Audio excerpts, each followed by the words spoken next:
Hi, this is Scott, and I'm going to take you through the beginning basics of Magic the Gathering. Both players start with 20 health, and that health can then go above 20 if you have cards that gain you life. But the object of the game is to get your opponent to 0 life. So that is the point of Magic the Gathering, and how you go about reducing him, there are many different ways of doing this, whether by creatures or sorceries or enchantments. There's so many different ways of reducing your opponent to 0 health. When creating a deck, you're going to have a choice of 5 colors to pick from that you want in your deck. And what I have here before me is called basic lands. They say land, and the basic lands are island, swamp, plains, forest, and mountains. These are the only 5 basic lands in Magic the Gathering. And you may have as many of these lands in a deck as you want. Other lands that are not basic, you're only allowed to have 4 in a deck of a given name. Also, with these, you want to have generally a third of your deck being mana. This here is a plains. This produces white mana. This is an island. This produces blue mana. And this is a swamp and produces black mana. And this is a forest and produces green mana. And mountains produce red. So the color that is depicted on the given land is the color mana that it produces. The next step that I want to talk about is called tapping. Tapping is a recognition that you are using a card for a certain ability. In this case, it is an island. And its ability is, it gives you mana. In this case, it's blue. So tapping, cards always start out in the vertical position as shown here. When you want to tap a card, you turn it 90 degrees horizontally like this. And this shows everybody that it is tapped and that you are using it, whatever the card may be, for a certain ability. Or, if it's a creature, it shows that you are attacking with it. Now, once a card is tapped, it may not untap until your next turn on your untap step. Now, as I had mentioned earlier, you're allowed to have as many basic lands in your deck as you want. Strategically, you want to probably have about a third of your whole deck being lands, so that you have a good chance of getting them frequently. Now, any other card in your deck besides basic lands, whatever they may be, creatures, whatever, you're only allowed to have a maximum of 4 cards of a given name in your deck. And in this case, since this card happens to be a legend, you're only allowed to have 1 legend of a given name in play at a time. So that's an important thing to note. One important rule in Magic the Gathering is that you need a library with a minimum of 60 cards in order to be a legal deck. So keep this in mind when you're building your deck, that, including your lands, which typically you want a third of your whole deck to be lands, and whatever else you have in your deck, you're going to want a minimum of 60 cards in your library. Now, there is no maximum, but the more cards that you have, if you have a large stack, you're going to have less probability of getting the cards that you want, and you're going to have a whole bunch of lands in there that are going to take away from you getting the cards that you want. So sticking as close to 60 is a very good strategy. One term that you're going to hear in Magic quite often is something called converted mana cost.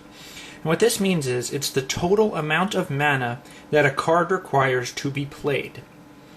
Now, a land does not have a converted mana cost because it is free. You just play it. Now, we have here an artifact, and if you look up in the right-hand corner, there's a 0 there.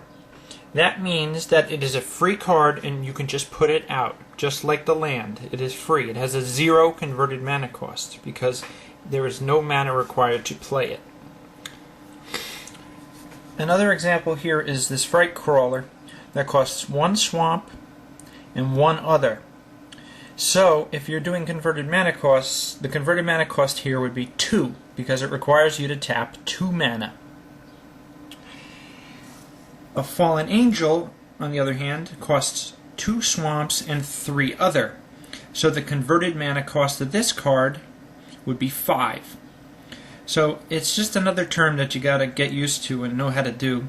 So if a card says a converted mana cost of a card, you know how to do it. It's the total mana that is required to play the card. The next topic I'm going to discuss is called areas of play. Now, the first area of play is in play, and that is any card that you have played from your hand goes in play, and this is shared by all players.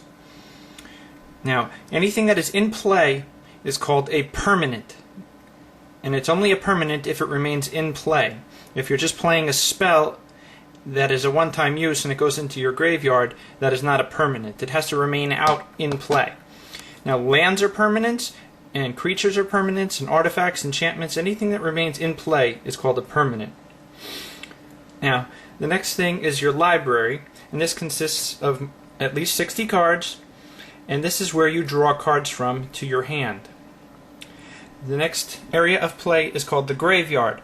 Now, this is built up by creatures that have died, cards that you have discarded, or spells that you have used that are a one-time use and then they go into your graveyard. This is where it is.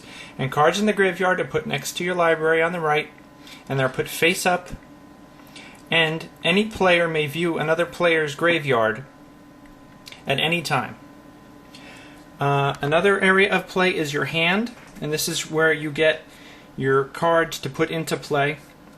And your hand is 7 cards maximum. So if you have more than 7 cards at the end of your turn, you are then forced to discard to your graveyard pile.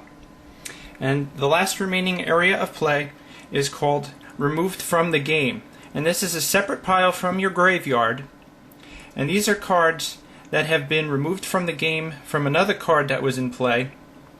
And it is put face up just like the graveyard, but typically these cards cannot be brought back into play once removed unless a card says otherwise. So this is a separate pile, and it is out of the game.